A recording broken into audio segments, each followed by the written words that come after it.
Boa noite aí para todo mundo. Vamos continuar falando um pouco de séries temporais hoje, tá? Vamos ter alguns assuntos mais teóricos hoje, tá?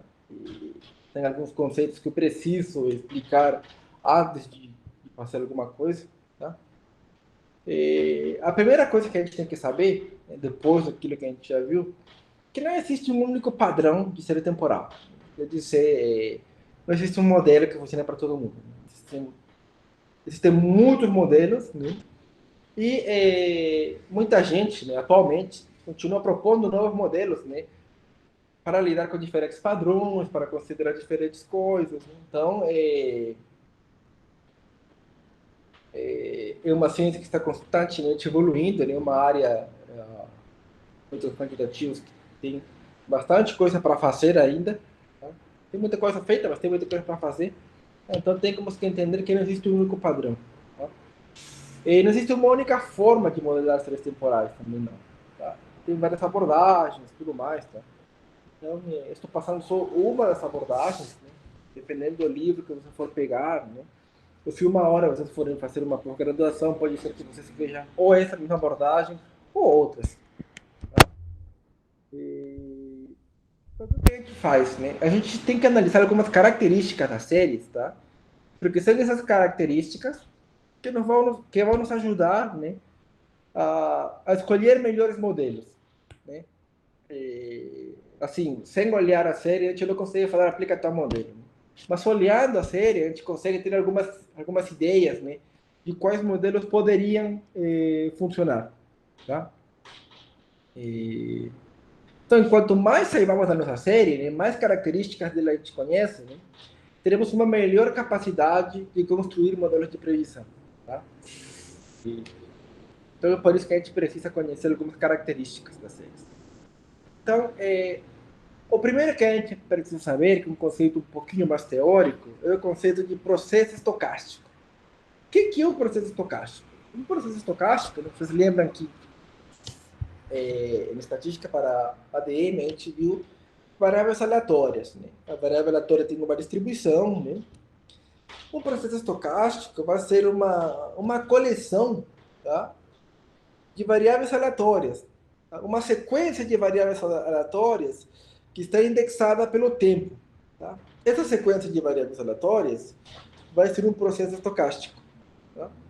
E a série temporal não é nada mais que a realização, tá, os valores observados desse processo estocástico. Tá? Na prática, a gente nunca observa o processo estocástico. A gente observa apenas uma parte, né? Uma realização do processo estocástico em um determinado período de tempo. E outro conceito importante é o conceito de ruído branco. Você vai ouvir muito falar de ruído branco, ruído branco, ruído branco. Ruído branco, né, é basicamente termo aleatório. Né? É uma coleção de variáveis aleatórias com média zero e variância constante e que, além disso, são não correlacionadas. Tá? É a mesma coisa do que essa perturbação aleatória. Né? Tinha média zero, uma variância constante, nem que era não correlacionada. Só que, muitas vezes, quando vocês pegarem um livro de séries temporais, vai encontrar isso como ruído branco.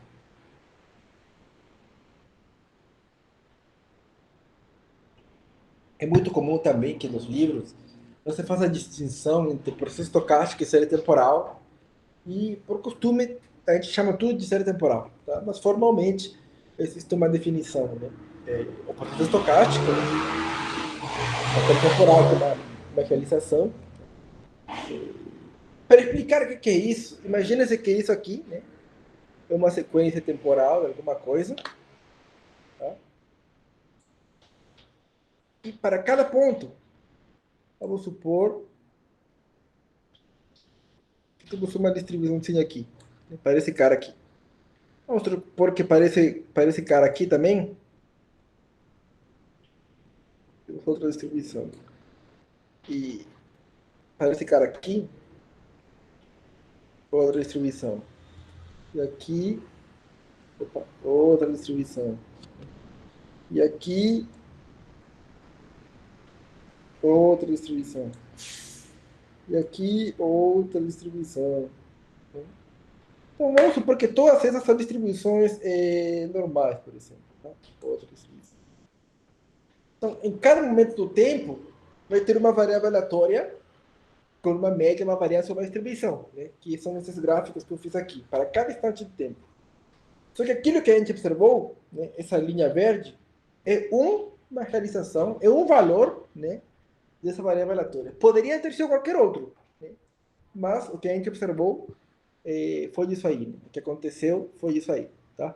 Mas, na verdade, em cada ponto do tempo, vamos supor, você tem várias distribuições normais, né?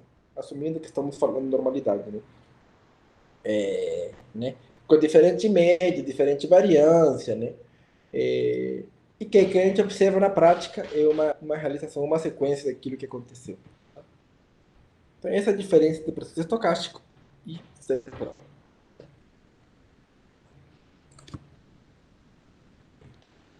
E, como temos uma variável aleatória para cada instante t, né, a gente vai ter uma média também para cada instante t. Né? Porque para cada instante no tempo temos uma distribuição. Né? Então, essa distribuição vai ter sua própria média, vai ter sua própria variância, e vamos ter também a função de autocovariâncias, né? Que é basicamente a covariância entre a variável aleatória no tempo t e no tempo t mais alguma coisa. Por exemplo, que t mais h. Né? H poderia ser 1. Seria a covariância entre a variável aleatória hoje e amanhã, por exemplo. Ou ontem e hoje. Né? Ou ontem e amanhã, né? Se H for 2. Né? Então, essa covariância, né? Dessas variáveis aleatórias. Né? Mas, como a gente não observa essas variáveis aleatórias, só observa a realização, a gente vai ter que aprender algumas coisinhas. Autocorrelação é a mesma coisa, né? É a correlação, né, da variável aleatória no tempo t, né, e t mais h. E tem a mesma fórmula que a gente já viu na estatística para administração, né? Covariância, correlação, né? Só que a gente, por exemplo, calculava covariância de x e y, né? Correlação de x e y. Aqui é a mesma variável, só que em diferentes períodos de tempo. Tá?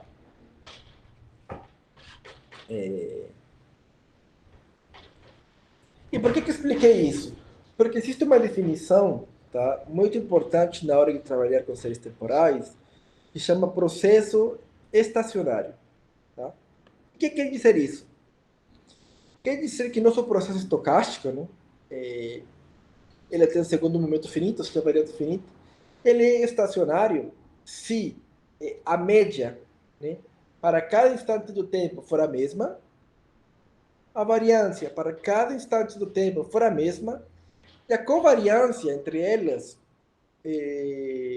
unicamente depende do valor de H. Ou seja, a covariância entre ontem e hoje, né, H vale 1, seria igual à covariância entre hoje e amanhã, porque H também vale 1. Tá? Então, essas três características, tá, estão falando que o nosso processo ele é estacionário. E essa definição é importante porque a gente vai ver que temos muitos casos de alguns modelos que funcionam para processos estacionários. Tá? E, putz, professor, e como sei disso daí, né?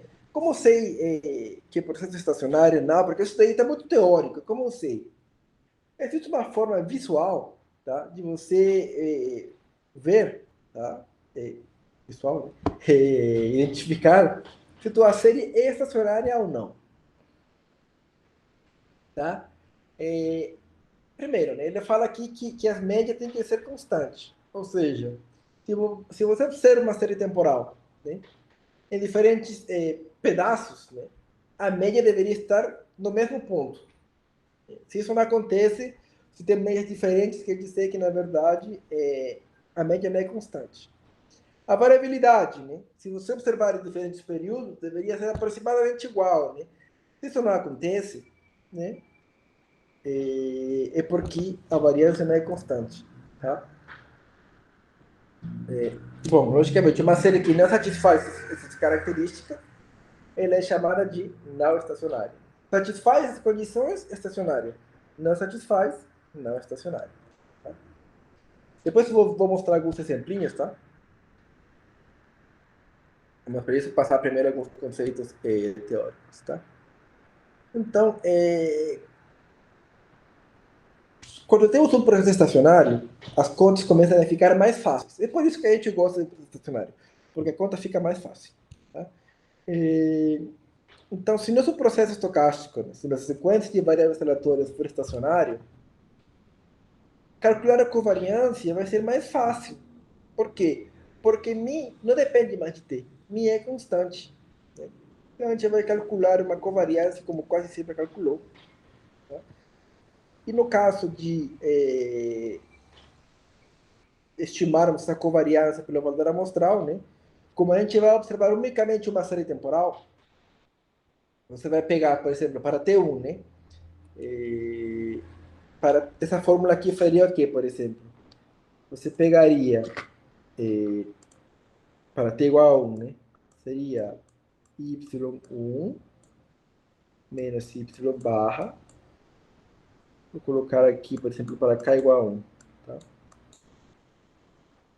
Multiplicado por y, como t vale 1, agora t vale t mais 1, t mais k, 2, né?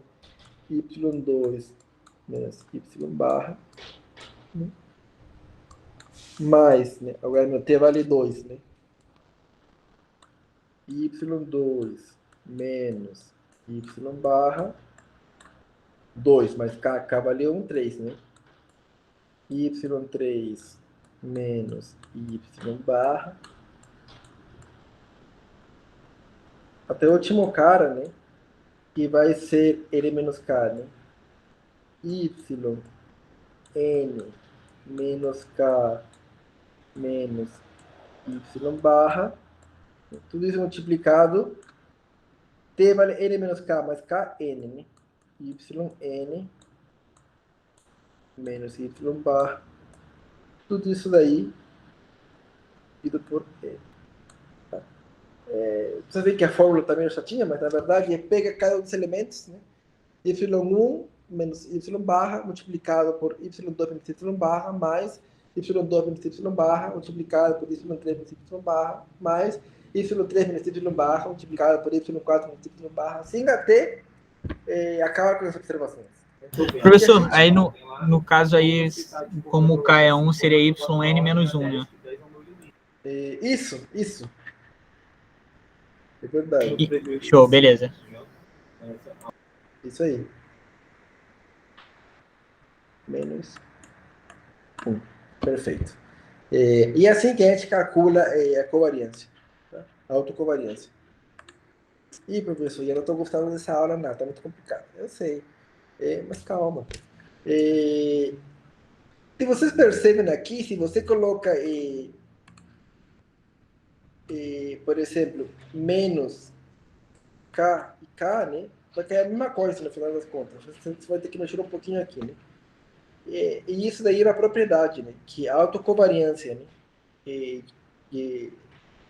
K, de ordem K, é igual a menos K. Por quê? Porque lembre-se que o processo estacionário só depende da distância, né? Tanto faz ontem e hoje, quanto hoje e amanhã. Né? Como a distância é 1, tanto faz.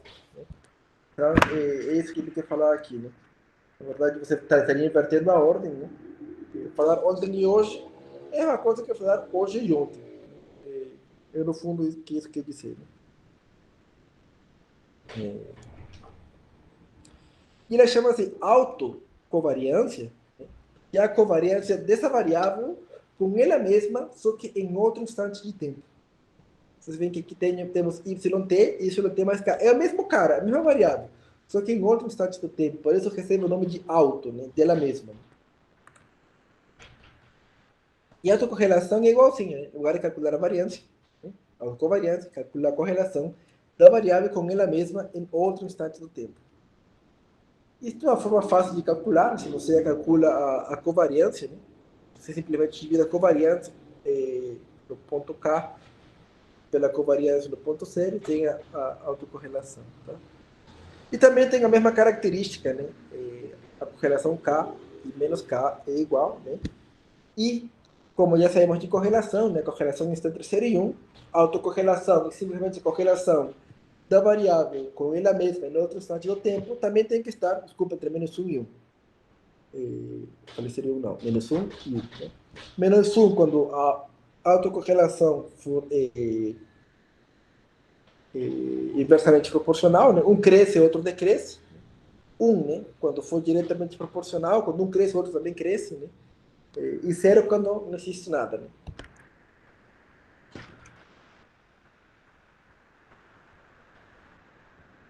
Bom, por exemplo, se você estivesse interessado em fazer essa conta na mão, da covariância, qual que é uma prática legal? Né? Como você quer a mesma y em tua variável, né? E você quer ela defasada no tempo, eu estou criando uma variável que chama leg1, né? Quer dizer, estou defasada no tempo, né? Colocado para baixo, né? O leg 2, colocando 2 para baixo. E por que eu faço isso? Porque, por exemplo, para calcular, né, eu olharia quem, né? Se eu quero, por exemplo, 1, né? Eu esqueço que tem NA, vou começar por dar esses caras. Né?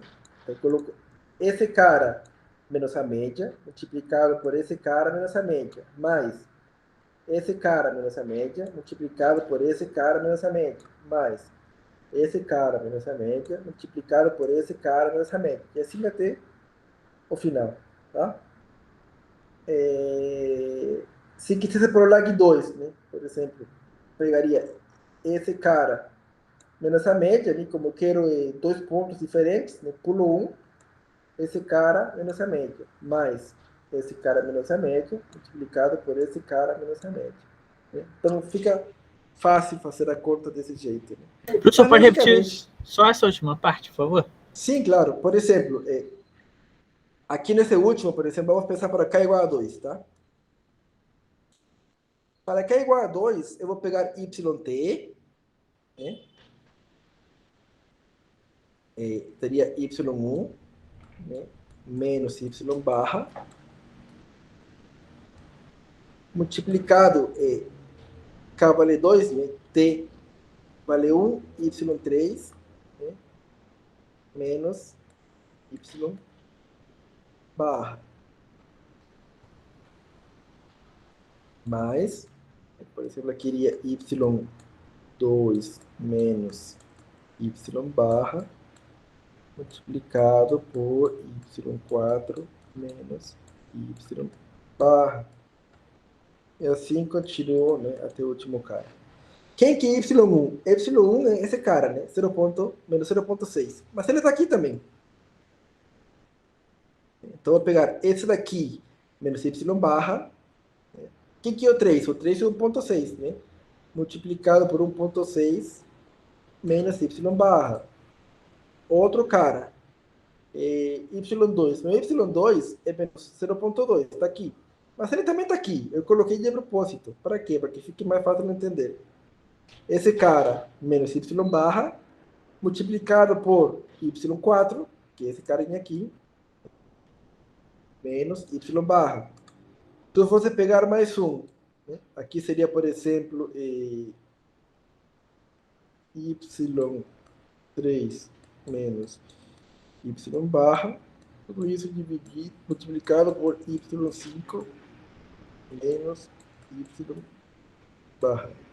Quem que é y3? Y3 é 1,6, né? Eu só coloquei aqui de propósito. Ó. Esse cara aqui, menos y barra, multiplicado por y5 menos y barra. Então, como k vale 2, eu comparo esse aqui com o lag 2. Se eu quisesse para k igual a 3, né, teria que criar outra variável aqui, y3, né? Que teria 3 CNAs, e começaria a contar aqui, né? Menos 0,6. Professor, Menos... Oi. desculpa a pergunta ignorante, mas quem é Y barra nesse caso? Y barra, tudo que tem barra sempre é média amostral. Né? Que vai ser a soma de todos os Y dividido por N. Tá? Tudo que tem barra sempre é média amostral, tá? Ah, tá. Valeu. Uhum. Beleza. Tá bom. se a gente fizer todas as contas, né? A covariância no ponto zero, vou tentar aqui. No ponto 1, no ponto 2 são esses valores, tá? Se você quisesse fazer na mão, né, dá para fazer na mão, né? Nos pontos que eu expliquei, né? Se você quisesse, tá? Vocês têm como ver o código, mas logicamente que na prática vocês não vão fazer isso, né? Eu estou explicando aqui, né, caso vocês queiram entender, putz, como que ele fez? De onde ele tirou isso? Né? Para vocês verem como eu fiz passo a passo. Na verdade, no R já tem funções prontas, né, para calcular a autocovariância e a autocorrelação. Então a gente não precisa se preocupar em fazer esse código para escrever. Tá? Você precisa entender o que é uma autocovariância e o que é uma autocorrelação. Tá? Por exemplo, se você quer a autocovariância, você escreve ACF, tá? Seu conjunto de dados, né? Provavelmente seu conjunto de dados vai ter uma coluna que é o Y, né? A variável de interesse, e uma outra coluna que vai ser os dados, né? O tempo, né? Você vai pegar essa daí, sua variável de interesse, vai falar que você quer calcular covariância, né? E você vai falar quantos legs você vai calcular no máximo, e ele vai te devolver a tua covariância. Tempo 0, no tempo 1, no tempo 2, no tempo 3 e no tempo 4. Né? ACF é de Auto Covariance Function, né? Função de autocovariância. Né? E essa função de autocovariância também permite calcular correlação. Né? Se você não fala nada, né? Você pode colocar covariância ou correlação, mas se você não coloca nada, automaticamente o R entende que você quer calcular uma autocorrelação. Professor, esse lag é o que mesmo? Auto covariance function ou auto correlation function. Não, Não, lag. Lag igual a 4. Tá, esse cara aqui, né? Eu estou falando quantos legs eu quero calcular no máximo. Né? Por isso que deu para 0, para 1, para 2, para 3, são tipo para aqueles 4. níveis que você calculou. Ah, tá bom. Isso. Se eu E esse desse por aqui 10, por exemplo, ele vai calcular aqui 5, 6, até o 10. Tá, mas isso quer dizer que é, então, K igual a 1, igual a 2, igual a 3, K igual a 4. 0, K igual a 1, 2, Ah, 3 é e 4. sempre do Exatamente. zero que começa, tá bom. Isso. E esse plot F é o que, Carlos? Porque essa função, ela fornece um gráfico. Tá? Então, quando você não quer ver o gráfico, você quer ver os valores, você coloca plot igual F, de falso, né? Para ele não fazer o gráfico que a gente quer. Tá Só bom, para ver os tá. numerinhos. Então, beleza. Vamos continuar aqui. Essas funções de covariância e função de autocorrelação, elas são duas medidas de dependência, vamos falar assim, da série temporal. Tá? E vejam que sempre, quando você calcula autocorrelação, o primeiro cara é 1. Por quê? Porque a correlação dele é com ele mesmo. Né? Então, lógico que é 1. Né? Hoje com hoje é 1. É tudo igual. Né? É hoje. Então, hoje com amanhã pode ser não seja tão igual. Né? E hoje, depois de amanhã, né? Começa a mudar. Né? Mas no ponto zero, sempre vai dar 1. Tá? A função de autocorrelação. Porque ela é com ela mesma.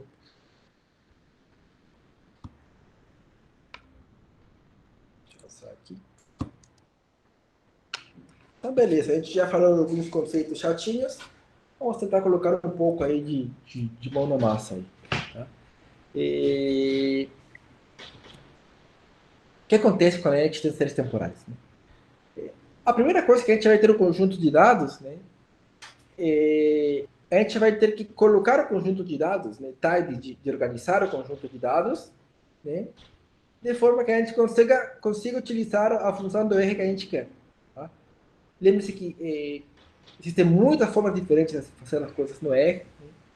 E cada pacote tem uma característica diferente para colocar os dados, né? Que a gente tem que aprender. A gente, por exemplo, sabe como colocar os dados quando utiliza ele. Todo mundo aprendeu de uma forma temporais, né? A gente precisa colocar de outra forma. Tá? Eu não sei se o professor tá travando só para mim, não sei se é a minha internet. Não, Travou aí para mais aqui tá alguém? travando um pouco também. Tá no qual slide? Tá naquele grafiquinho aí que tem umas setinhas? Isso. Professor, uma outra coisa, eu tô tentando rodar esse código que você passou agora, só que ele tá falando aqui. Não vai rodar não, porque não tem esse conjunto de dados. Ah, tá. Então é Não isso. vai rodar mesmo. Então tá, Foi mal tá aí. certo dentro do possível. Isso. Mas daqui a pouco a gente vai rodar código, pode ficar tranquilo. Tá, Eu vou beleza. tentar falar mais devagar aí, coisa que se trava, você já consegue pegar alguma coisa. Não, tranquilo, qualquer coisa a gente avisa se travar. Tá bom. Uma vez que a gente organiza os dados, o que a gente faz? Né? A gente faz um gráfico da série temporal, né? Para ter uma ideia, né? Putz, qual que é a cara dela, como é que ela é? Para entender alguma coisa, né? Depois a gente vai especificar, né? Que modelo a gente vai utilizar, vai escolher o modelo, né? Vai estimar o modelo, vai avaliar o modelo, né? E se está tudo certo, a gente vai falar, esse modelo é um bom modelo para fazer previsão, então vou fazer previsão, pero o que vai acontecer amanhã, semana que vem, mês que vem. Né?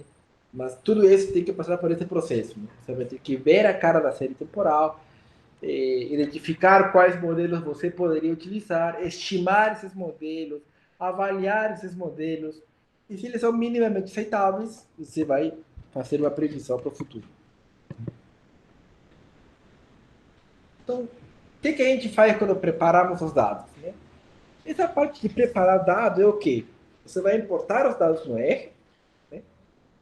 Temos que identificar qual que é a variável index, né? No caso, quando às vezes a gente carrega dados, vocês já perceberam que aparece como CHR, né? de caractere, não está falando de contexto. Precisa transformar esse CHR e falar, olha, isso daqui é uma série temporal, né? Isso daqui é meu index. Então a gente precisa fazer isso. A gente precisa identificar valores faltantes. Eu acho que a gente não vai conseguir falar disso a profundidade na aula, tá? Mas é importante. Vamos supor que você tem uma série temporal do 2010 até hoje, né? E lá no, sei lá, no 3 de março de 2019, não tem informação. O que você faz? Né? Tem diferentes técnicas para lidar com isso. A mais simples é juntar a série. Você poderia fazer qualquer outra coisa. Você vai filtrar, né, teus dados, né? Porque pode ser que você tenha uma série temporal, por exemplo, de 1905 até agora. Mas você não está interessado na série toda.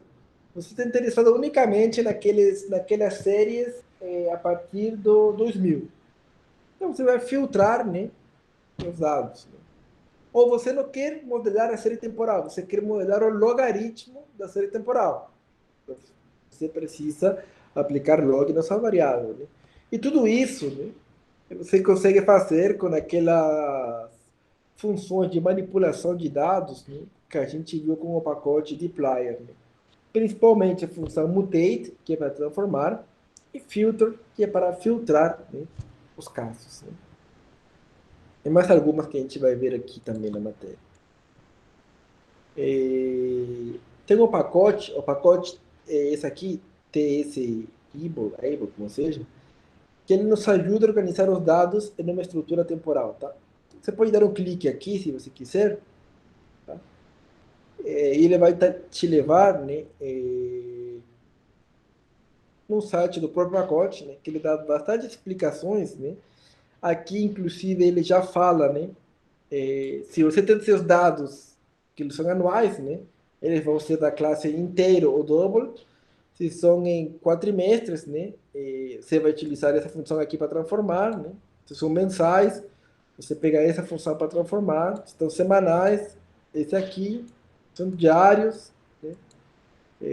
Se são uma granularidade menor, sei lá, horas, minutos, segundos, tem outras funções para trabalhar. E aí vai explicar um pouco de algumas coisas mais avançadas que você pode clicar lá e pesquisar um pouquinho mais, tá? Vou fechar aqui. Mas é esse pacote que a gente vai utilizar para trabalhar com as séries temporais, tá? Então eu vou carregar esse pacote. Deixa eu ver se eu consigo abrir aqui meu R.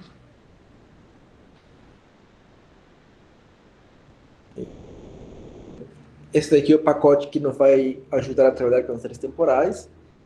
Esse pacote FPP3 é o pacote do livro que eu estou seguindo, tá? Ele já implementa várias funções para explicar mais fácil e também conjuntos de dados.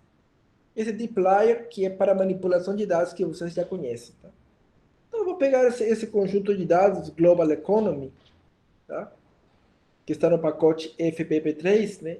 Que eles têm várias informações, né? Que vocês já brincaram um pouquinho aí na tarefa que eu deixei, né? Tem o país, tem o código do país, tem o ano, tem o GDP, né, que é o nosso PIB. Tem outras variáveis aqui econômicas, né? Porcentagem do PIB que é dado pela importação, exportação, população, tem todas essas variáveis, né? Vou fechar aqui.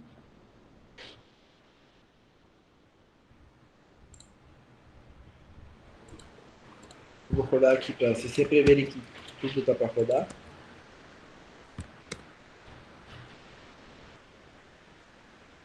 Professor, eu tô tentando instalar esse T-Symbol aí, só que eu tô pelo Cloud. Ele tá falando que esse pacote não tá disponível para a versão que eu tô usando. Tem alguma alternativa para isso aí?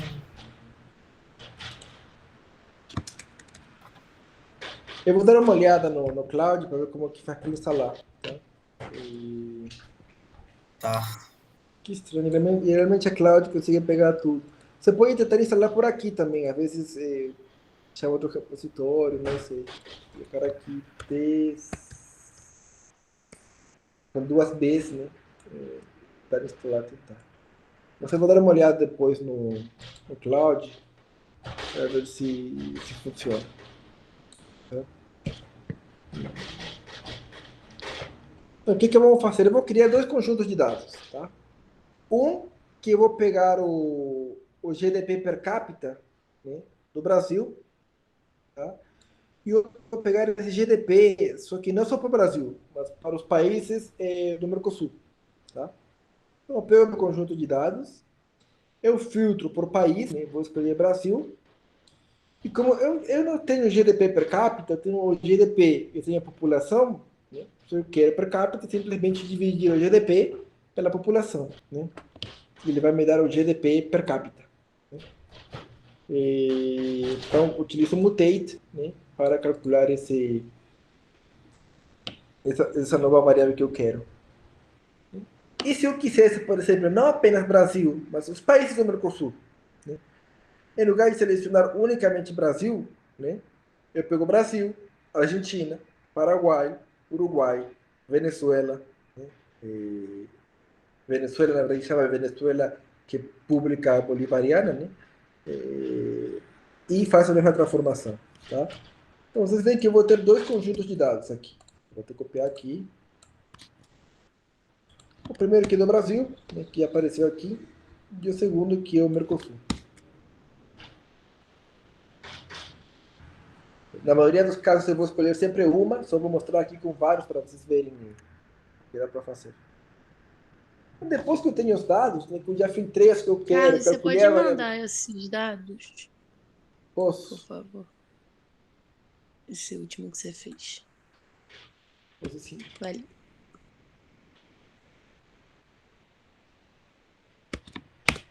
Aí.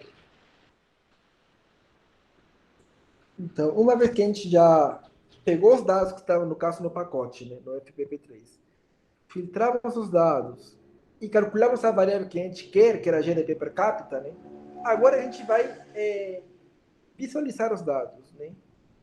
Essa visualização de dados é o primeiro passo, tá, antes de analisar nossos dados. A primeira que a gente tem que fazer em séries temporais é fazer o gráfico da série, tá? Para você saber o que está analisando, né? Você vai ver, por exemplo, vamos por aqui, você não percebe, e sua série começa bonitinho, depois tem 3 aros cheios de zero, e depois melhora. Quando você ver sua série temporal, vai ver isso. Você fala, tá errado aqui, tem alguma coisa estranha. Tá? Essa visualização de dados é parte da análise exploratória de dados, né? Nos ajuda a identificar as componentes da série, né? Lembra que tínhamos tendência, nacionalidade e a parte aleatória. E, como vocês já sabem, né? O pacote de ggplot2 ele faz gráficos bem legais, né? Então a gente vai seguir utilizar gráficos do ggplot2 para visualizar nossa série. Vou carregar o ggplot2. Vou colocar aqui em cima aqui.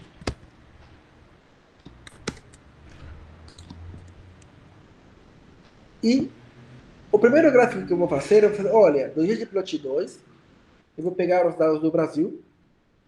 Tá? Então, vou mostrar para vocês aqui o que tinha nos dados do Brasil. Vou dar um glimpse. BR, GDP per capita. Tem todas essas variáveis, né? Country, code, year, e tudo mais. O que eu quero? Eu quero um gráfico para ver a evolução do GDP per capita ao longo dos anos. Né? Então, meu X é quem? É anos, e meu Y é GDP per capita. Né? E depois, né, eu coloco os títulos. Né? O eixo X vai chamar ano, o eixo Y chama GDP per capita, e o título do meu gráfico vai ser GDP per capita Brasil. Né? E sempre com um mais. Lembre-se, ggplot2 e sempre com um e mais.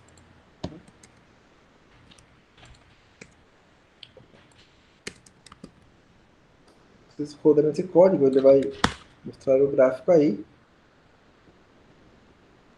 Para isso aqui.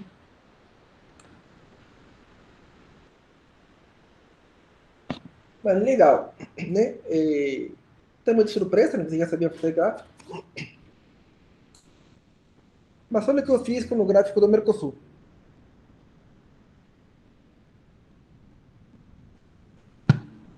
Eu tinha Mercosul, né, que eram 5 países, né, Argentina, Brasil, Paraguai, Uruguai e Venezuela. Né?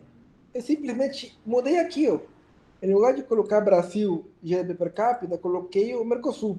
Né? E ele fez, no mesmo gráfico, né, uma linha diferente para cada país. Né? Você pode ver que tem alguns que terminam antes do que outros. Por quê? Porque pode ser que não tenha informação para esse ano. Né? Mas, por exemplo, vocês veem que essa linha vermelha aqui, que é a Argentina, ele estava indo bem, ó. E depois teve uma época que foi para baixo. Né? Quem está indo melhor na fita até agora é o Uruguai, por exemplo. Né? O Uruguai está em cima. Né? Depois está a Argentina. E quase pertinho aí no finalzinho, né? Tem Venezuela aqui e o Brasil. Né? Lembrando que é GDP per capita. Né? Então, com o Brasil tem muita gente, né? Esse PIB acaba caindo. Mas você pode não gostar desse gráfico. Fala, putz, tudo num gráfico só fica horrível. Eu não gosto assim. Eu gosto separadinho. Tem como fazer separadinho. Né? Você pega um Facet Graph aqui e dá por país, né? E ele vai ser um gráfico para você conseguir visualizar cada um dos países. Né? Aí você consegue ver, olha o que aconteceu com a Argentina, né? Olha, o Uruguai sempre estava crescendo, né? O Brasil deu uma crescida no finalzinho, né? O Paraguai sempre esteve meio baixo, né? Parece que sempre foi o pior, parece. Né? Mas você consegue fazer isso quando vai ser temporada. Né? A gente vai focar uma única série, né? Mas só para deixar você com o gostinho, né? Dá para fazer com várias ao mesmo tempo também. Então, beleza. Você importou os dados, você filtrou, né? Transformou, você ficou com a série temporal do jeito que você queria, você graficou a série, tem uma ideia, por exemplo, ideia aqui, né? O Brasil, por exemplo, tem uma tendência, né? Ele está crescendo, né? Talvez tenha uma rede, talvez seja uma curva, né? E talvez Paraguai seja mais uma reta, né? Então você começa a ter uma ideia, né, do que a gente poderia fazer, né?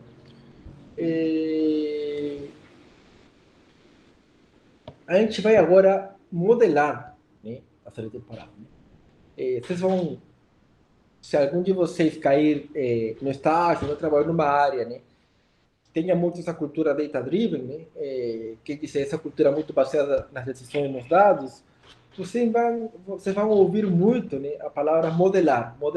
Né? E modelar é simplesmente o que? Especificar o modelo que você quer, estimar os parâmetros, né? E avaliar, né? Se ele é bom ou não, e depois fazer uma previsão. Então, por exemplo, rodar um LM, né? Um modelo de regressão, e modelar dados também. Né? Porque as séries temporais, né? Quando a gente fala de modelar séries temporais, a gente vai pegar outros modelinhos, né? Mas esse modelar vem por quê? Porque a gente pegou um modelo, né? Estatístico, econômico, que você queira chamar, né? Para fazer alguma coisa. Né? Então, especificar. Né? Como existem vários métodos, tá? A gente precisa escolher, não sei, avisar para o R qual que a gente vai utilizar. Tá? E como que a gente vai fazer isso? Né? Mais ou menos a estrutura é assim, né? Nome do modelo que você vai querer utilizar, né? A variável que você quer fazer a previsão, til, e x, que vai ser o conjunto das variáveis explicativas. Pode ser que não tenha explicativa? Pode ser. Pode ser que você não tenha outra variável além do que isso? Pode, né? Mas aí pode colocar sazonalidade, tendência, que a gente vai ver daqui a pouco, né? Então, beleza. Uma vez que você especifica o modelo, né? Que você fala nome do modelo, variável que queremos fazer, etc., né? A gente vai estimar o modelo. Né? E geralmente, para estimar o modelo, tá? A gente precisa estimar o modelo, também se chama de ajustar o modelo ou treinar o modelo, tá? E basicamente o quê? Seria, no caso de regressão, seria obter os beta-chapéu. Tá? Basicamente é isso, certo? Estimar o modelo é mais ou menos calcular os beta-chapéu. Tá? A gente vai obter os parâmetros do modelinho, né? Estimar os parâmetros, né? E utilizar aí, né? E como é que a gente faz isso? Nesse pacote, nesse conjunto de pacotes que a gente está utilizando do FPP3, tem a função model, né? Que ela nos ajuda a fazer isso aí. Então, como funciona? Você pega teu conjunto de dados, você dá um pipe, né? E então modela, né? Você pode dar aqui um nome qualquer, né? Escolhe o nome do modelo, né? E a equação que você vai querer, né? A variável y em função das x, por exemplo. E assim você vai ajustar o teu modelo. Professor, Mas, você pode só especificar um oi? nome qualquer e o nome do modelo?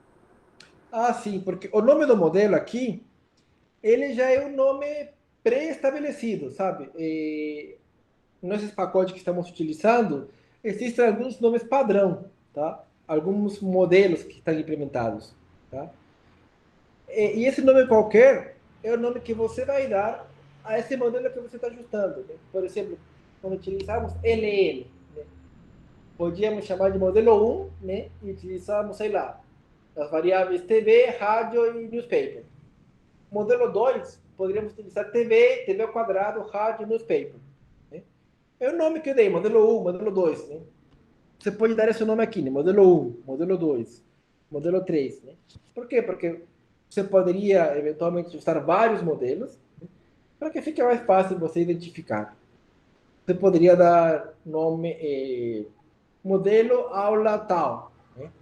Então, mas esse nome qualquer não precisa ser pré-estabelecido. Você pode chamar como quiser. Né?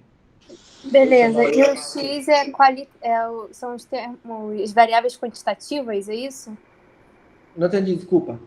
O X é o que mesmo? São as variáveis qualitativas, quantitativas? Não peguei essa parte. Isso, poderia ser qualquer variável explicativa que você quiser. Né? Poderia ser outra variável que vai te ajudar a explicar, né? O horário dummy, alguma coisa dessas. Agora, não significa que, porque a gente estimou o modelo... Desculpa, mas essa Sim. variável vai ter que obrigatoriamente estar dentro do modelo que eu estou analisando. Sim. Não precisam ser todas, pode ser... Não, pode ser algumas só, que você acha interessantes. Tá. Mas tem que estar, né, logicamente, dentro do conjunto de dados, né, que você está trabalhando. Senão ele vai falar, olha, quem que é essa variável que está chamando? Eu não conheço. Tá? Tem que estar no conjunto de dados. Tá?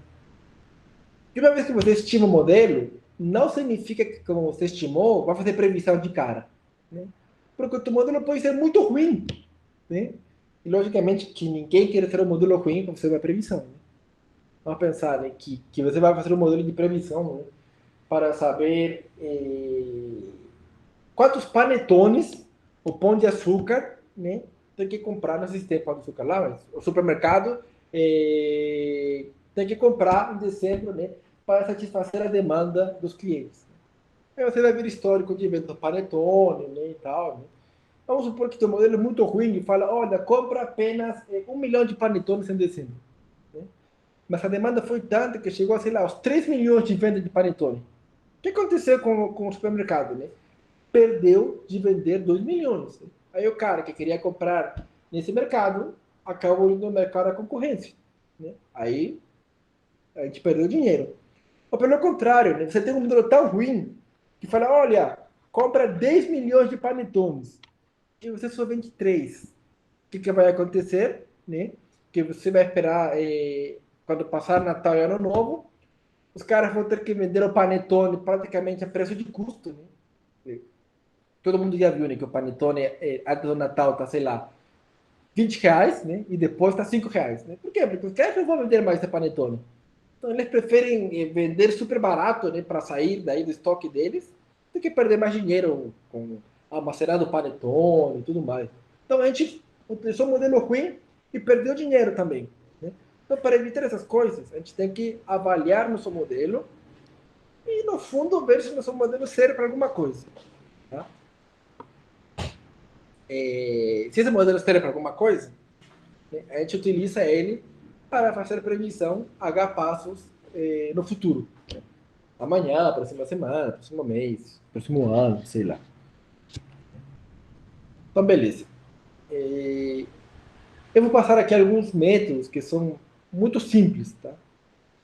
Lembrem-se que a gente pode pegar métodos simples, a gente chama de métodos ingênuos, quanto métodos super complexos. Né? Então, na aula de hoje, eu vou ficar no método simples, e à medida que a gente for avançando nas matérias, eu vou passando métodos mais complexos, né? Até o que der de passar. Né?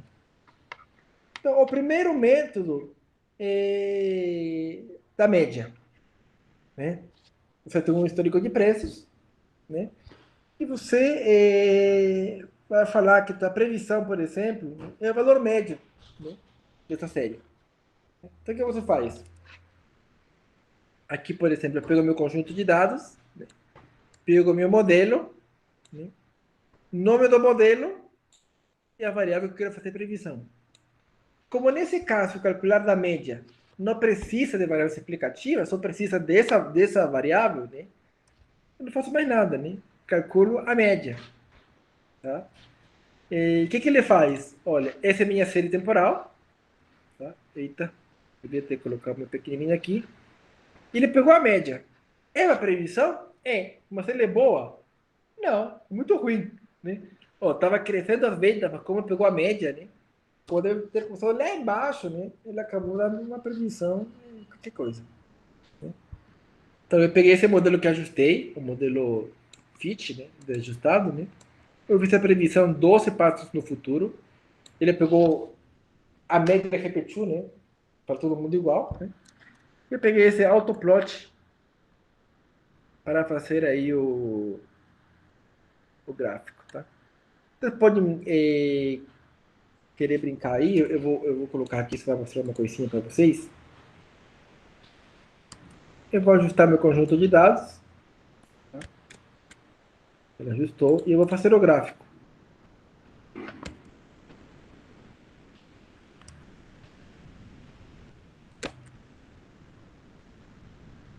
Ele deu isso aqui, né? Logicamente, a série começou quase no zero, né? Então, se você calcular a média, né, ele vai dar por aqui, né? Logicamente que esse modelo, né? Se você pegar por pedacinhos, por exemplo, o primeiro pedacinho de 1960 até 1980 e calcula a média, é diferente do que a média de 1980 até 2000 e 2000 até 2020. Né? Você vê que a série não é estacionária, né? Porque a média ela é constante, está mudando ao longo do tempo. Né? Esse modelo é muito ruim. Agora, professor, o que é esse level igual a nulo?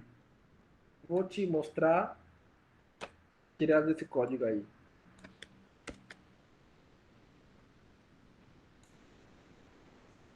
Esse level, você lembra que na parte de regressão a gente viu, por exemplo, intervalos de previsão?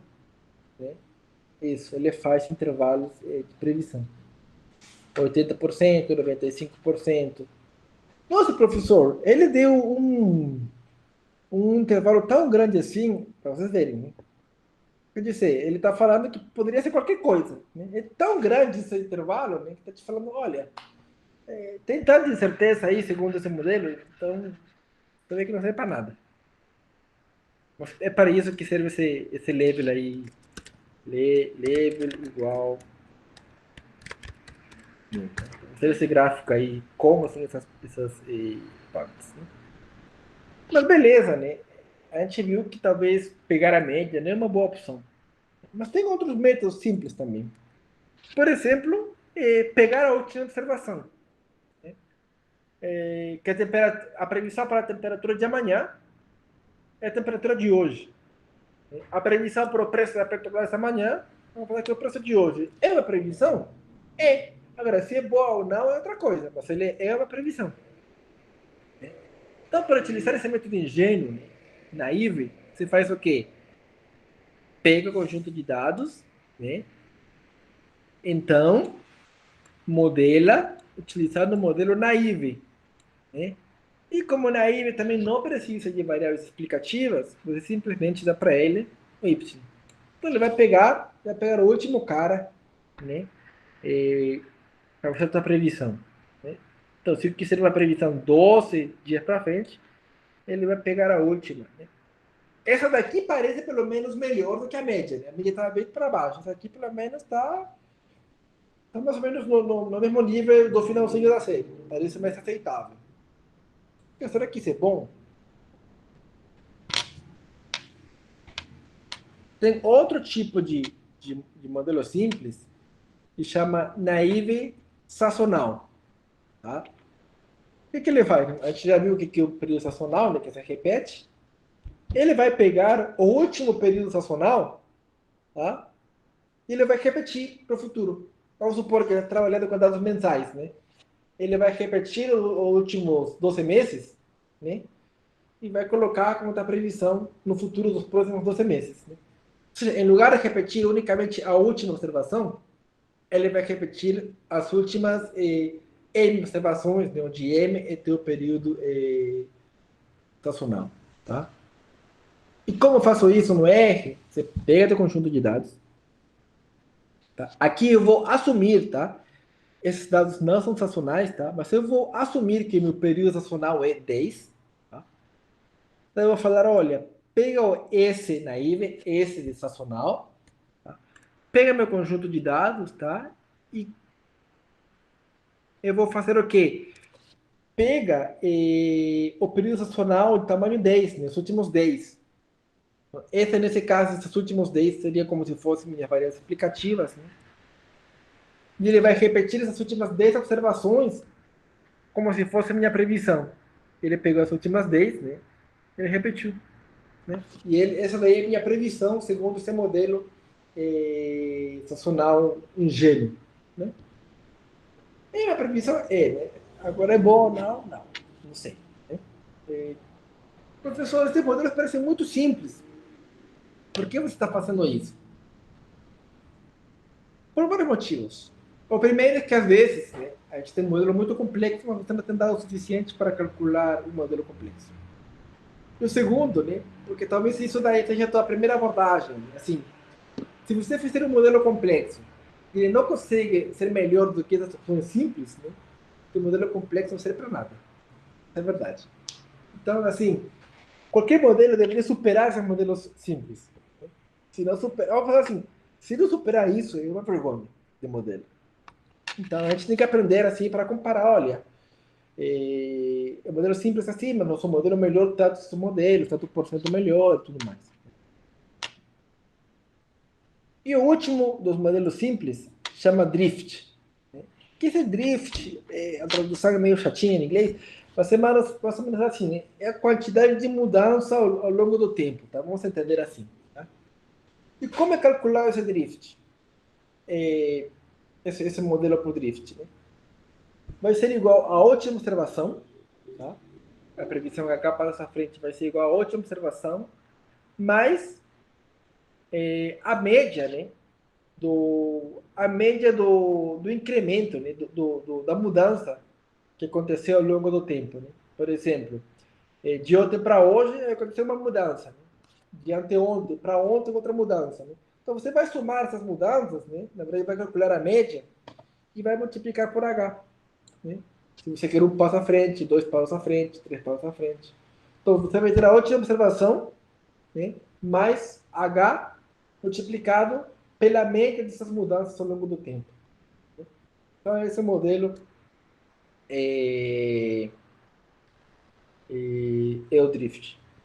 Você pega seu conjunto de dados e então faz um modelo. Para modelar um drift, na verdade, isso daí vem, se você pega mais um pouco de teoria, vem de um processo que chama processo aleatório, né, que em inglês é random, né, de aleatório walk, de assim, caminhada aleatória, né, ou passeio aleatório. Então, RW, de random walk, passeio aleatório. Você pega seu conjunto de dados, né, e o que vai ser a tarefa explicativa nesse caso? Como se fosse uma explicativa, né? Vai ser o drift. Né? Você vai pegar, faz um drift aí. Ele vai entender certinho como que faz. Né? O que ele fez aqui, por exemplo? Pegou a última, né? E como foi pegar o drift, essa mudança, né? Esse daqui deu uma inclinação, né? Da previsão.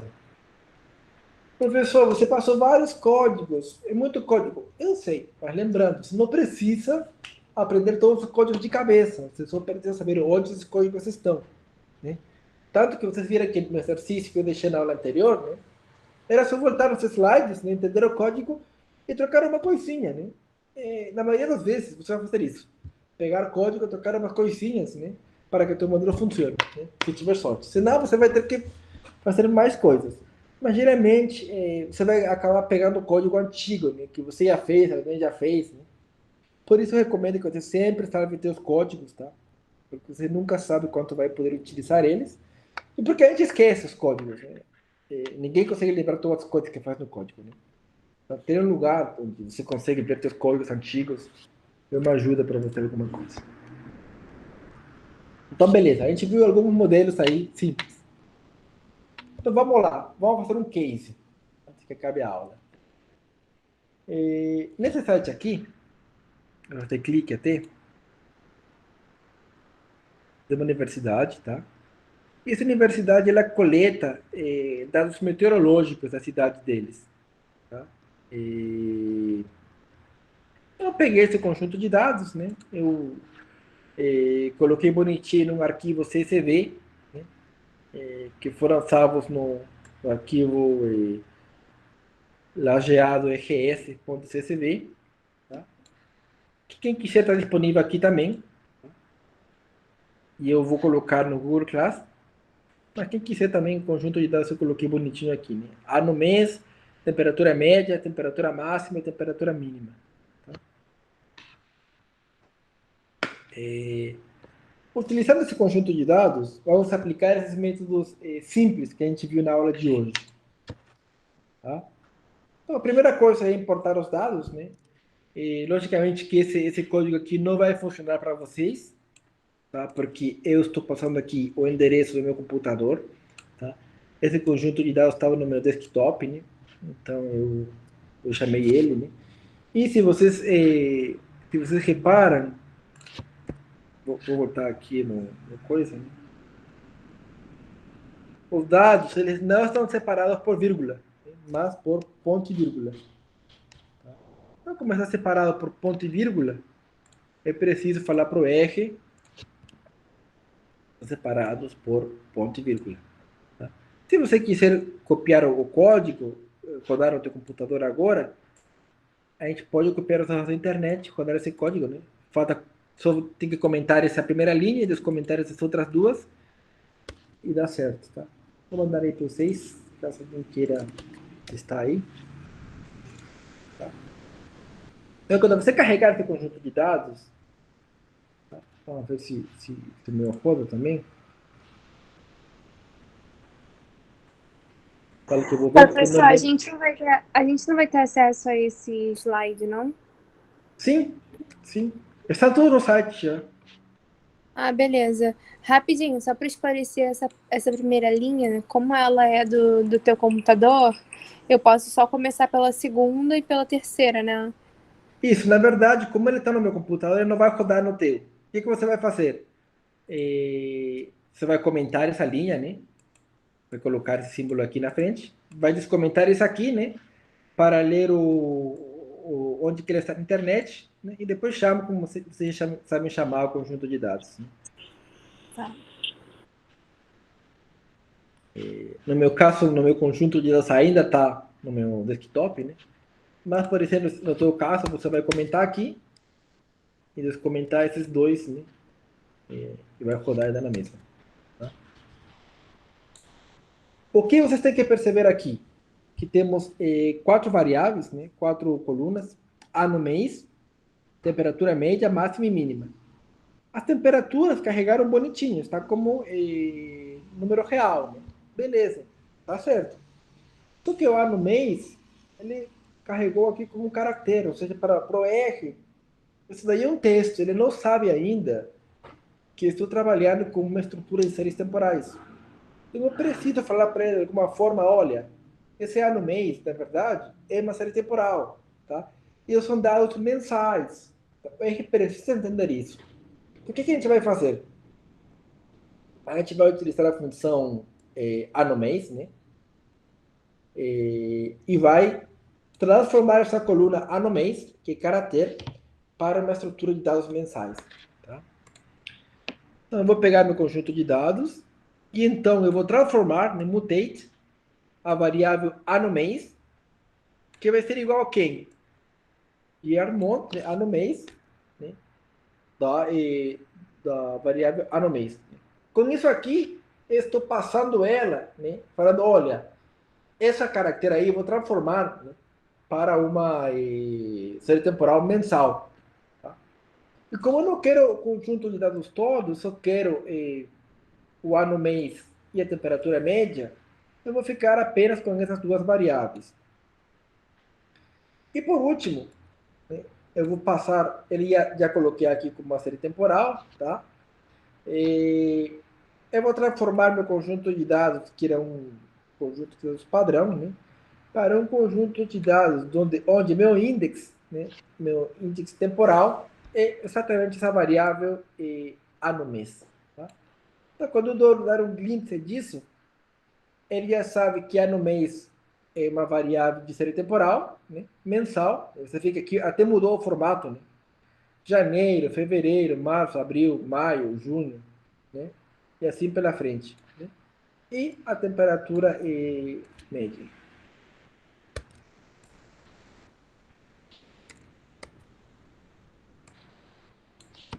Vou dar aí. Igualzinho, né? Ele mudou completamente do que era, né? Era o 2015 tracinho 01, que pensava que era um texto, e agora está numa estrutura de séries temporais. Como está numa estrutura de séries temporais, se por acaso você esquecesse de ordenar os dados, se eles não estivessem ordenados, na hora de modelar não vai ter problema, porque ele já sabe que teu índice temporal é esse aí. Então, automaticamente ele vai ordenar tudo para você. E aqui vem os modelos que eu vou fazer. Por exemplo, fit, né, que são os modelos ajustados, pelo meu conjunto de dados, né, que aqui já está numa estrutura de séries temporais, e então eu vou modelar. Vou pegar 4 modelos, que eu vou chamar de média, naive, naive estacional e drift. Estou chamando assim de propósito. Eu poderia chamar outra coisa assim, né? E aqui que vem, né? Qualquer nome, né? Nome do modelo. né? O nome do modelo é média, naive, S-naive e RM. Eu vou pegar aqui a temperatura média, temperatura média, que é nosso Y, né? Nesse naive estacional, como estudar de temperatura, o que faz sentido, né?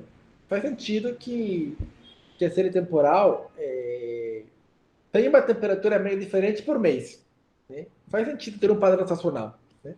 Então, eu vou falar para ele repetir o padrão estacional nos últimos 12 meses, né? São dados mensais, né? Ele vai fazer isso. E por último, ele vai calcular esse drift, né? Que é o ponto final, mais, né? Essa média da variação ao longo do tempo multiplicado pelos passos à frente.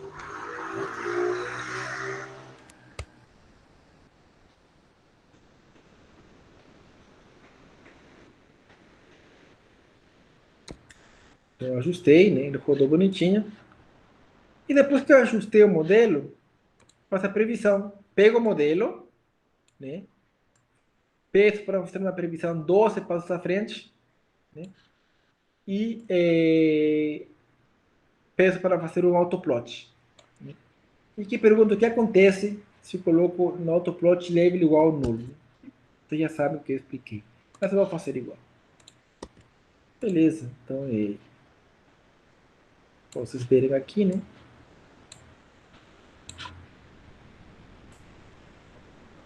Eu vou rodar o modelo ajustado, fazer a previsão 12 dias no futuro e fazer o gráfico.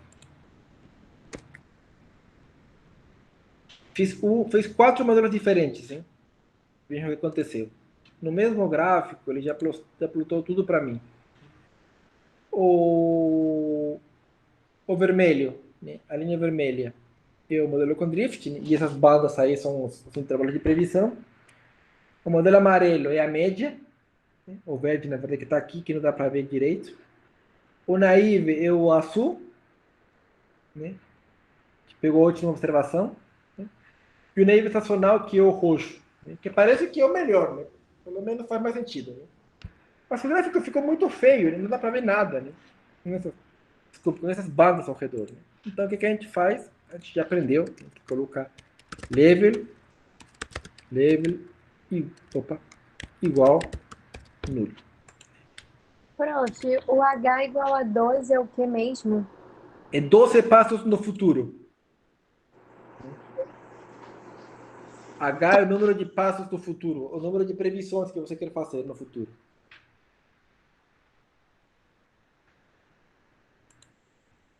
Então, agora ficou esse verde aqui é a média, esse roxo é o sazonal naive, né? Esse azul é o naive e esse vermelho é o drift. Né? E ele pilotou num gráfico os 4 modelinhos aí para vocês, tá? Professor, esse negócio que você botou aí de level null, ele tira essa bagunça toda colorida, mas o que é esse negócio? O que isso representa? Na verdade, vocês lembram que quando a gente fazia intervalos de previsão, né? A gente precisava definir o nível de confiança, por exemplo, esse intervalo de confiança, né? Nível, né, de level, né? Tá falando, eu poderia dar aqui qualquer valor, né? Quando eu coloco null, estou falando, olha, não calcula intervalo de confiança, intervalo de previsão. Né? Se eu desse outro número, né? Vamos supor, acho que funciona assim, 0,9, ele calcularia intervalo de previsão com 90% de confiança, se não me engano. Isso mesmo. Opa, não. Acho que não.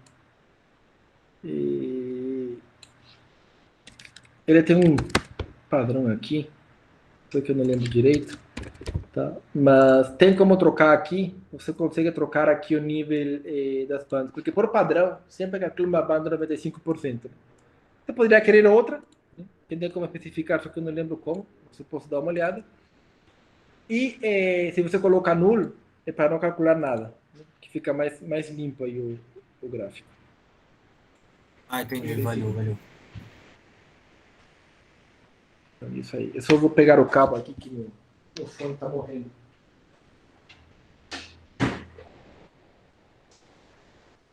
Um minutinho.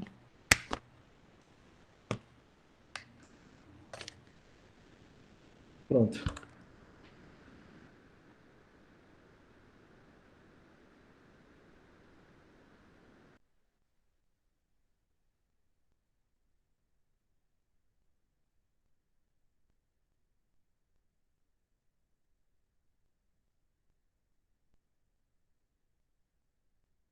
Não estamos te ouvindo, não, professor. Pelo menos eu não tô, não.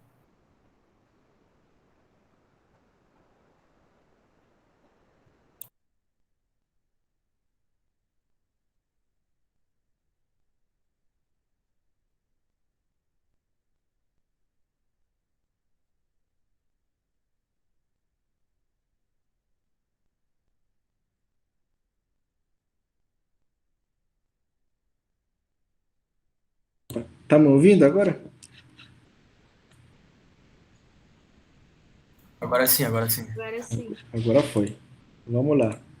Então, beleza, né? Então, ele é fisiográfico, né? E vocês veem que tem diferentes modelos, né?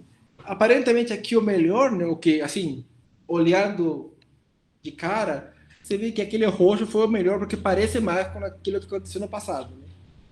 E, falando de temperatura, não faz sentido dar um único valor para todos os meses, né? Então, nesse caso, fez mais sentido pegar o roxo. Mas tem, como eu falei, tem modelos melhores, né? Esses aqui são os básicos, né? A gente vai ter tem que superar eles, né? Qualquer modelo que a gente fizer tem que superar eles. Então, quase já chegando no final da aula, a gente precisa conhecer alguns outros conceitos, né? Que são previsão, valor estimado e resíduos, tá? Previsão é o seguinte, a gente pega a informação do tempo T, né, e faz a previsão para T mais 1, T mais 2, T mais H, né? Fora da amostra, né? Por exemplo, temos nossos dados até hoje, né? Você quer saber a temperatura amanhã, no final de semana, no próximo mês, né? E a previsão é aquilo que a gente não tem, né? Prever. Né? Valores estimados é o seguinte, né? A gente pode também, por exemplo, calcular ontem para hoje, por exemplo, né? Ontem, pegar o resultado de ontem, que vai ser uma previsão para hoje, tá? Só que, embora isso pareça uma previsão, né? Na verdade, assim, não é uma previsão propriamente dita. Por quê? Porque na hora de estimar os parâmetros do modelo, ele considerou os dados do tempo T, né? Então ele não está fazendo uma previsão assim no futuro, né? Ele está calculando o valor estimado, né? Então, quando a gente utiliza os valores, né, do tempo T, né, maiúsculo, né, para estimar os parâmetros, né, faz uma previsão, por exemplo, para um T minúsculo menor do que T maiúsculo, né, não é exatamente uma previsão, é um valor estimado, né? É como aquilo que a gente fazia em regressão, né? O Y chapéu é o valor estimado, né? E quando colocávamos novos valores de X, né? Era uma previsão, né? Porque era aquilo que a gente não estava vendo, né? Igualzinho. Aquilo que a gente está vendo, né? Está ajustado só é o valor estimado. Aquilo que a gente não vê, que está no futuro, é a previsão. E a diferença entre o valor observado e o valor estimado, né? É o resíduo, tá? Então, é isso que a gente tem que saber, né? Previsão, valor estimado e resíduo. E tem mais uma definição que chama resíduos de inovação, que vai ser muito importante nas próximas aulas. Por quê? Assim como no caso dos modelos de regressão, a gente geralmente pegava os resíduos estudiantizados, né, para fazer, para avaliar se o modelo era bom ou não era, né? Em séries temporais, né, pegamos os resíduos de inovação, né, que eles, se você está modelando Y mesmo, né, você tem Y, modela Y, resíduo de inovação é a mesma coisa. Mas, por exemplo, se teu dado original é Y e você está modelando log de Y, né, o resíduo de inovação vai ser o quê? Né? Vai ser os resíduos, mas dessa transformação, né? De log de Y menos o valor estimado de log de Y. Então, a gente sempre tem que trabalhar com esses resíduos de inovação. Tá? Na maioria dos casos, que a gente vai ver aqui, vai ser igual ao resíduo de inovação, mas em alguns casos, quando a gente fizer algumas transformações para variável, né, A gente vai ter que trabalhar com resíduos de inovação. E, professor, como eu tenho esses caras? Previsão, valor estimado, aquecido, como tem esses caras? Bom, a previsão vocês já sabem, né? Mas valor estimado, resíduo e resíduo de inovação, você calcula com uma função que chama augment, né? Que você vai ver aqui como funciona. Tá? Por exemplo, no modelo com drift, né, que é esse aqui. Há valores estimados, são esses aqui, né? Por exemplo, se quisermos para um t minúsculo dado t menos 1, né, pegamos o último ponto de t menos 1 e somamos o drift. Só que esse drift está sendo calculado com as observações até t maiúsculo, né? Ou seja, ela não é uma previsão propriamente dita, é uma estimação, é um valor estimado, né? Então a gente faz o modelo, né? A gente já viu.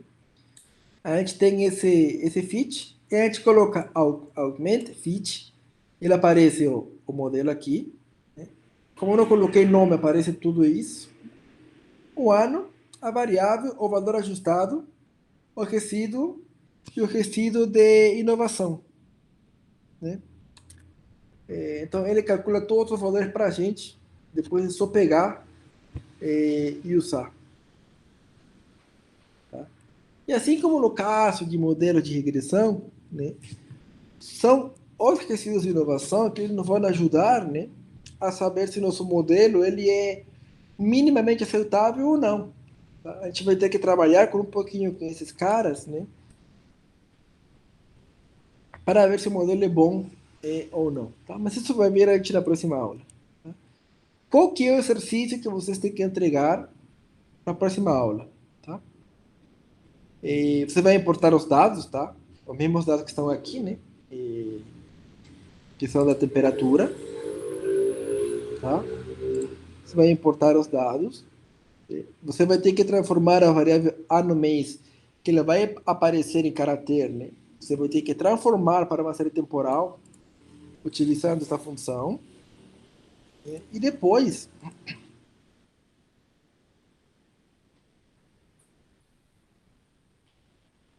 você vai ter que passar para esse formato de séries temporais, né? Estou falando ver slide 22. Está tudo no slide 22. Eu fiz tudo no exemplo com a variável temperatura média. Você vai pegar outra variável que é a temperatura máxima.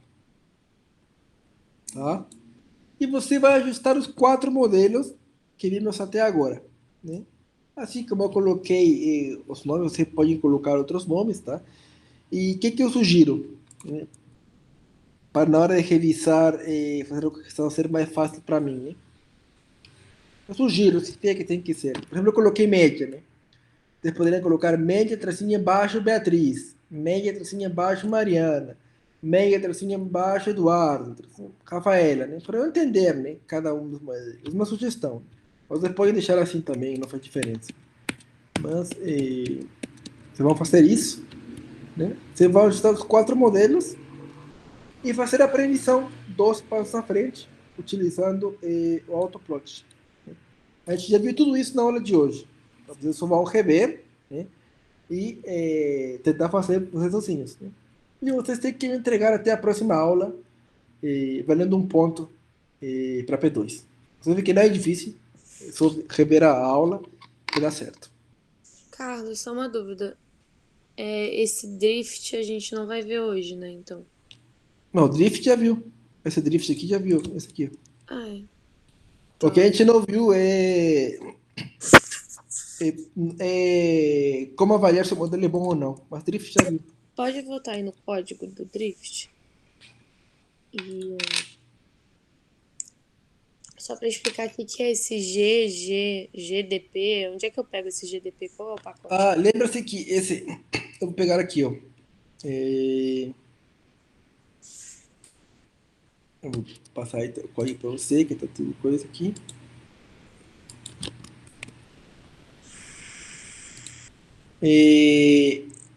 No caso do conjunto de dados BR, tracinho embaixo, esse aqui, né, eu tenho uma variável... Opa, GDP é a variável, então. sim.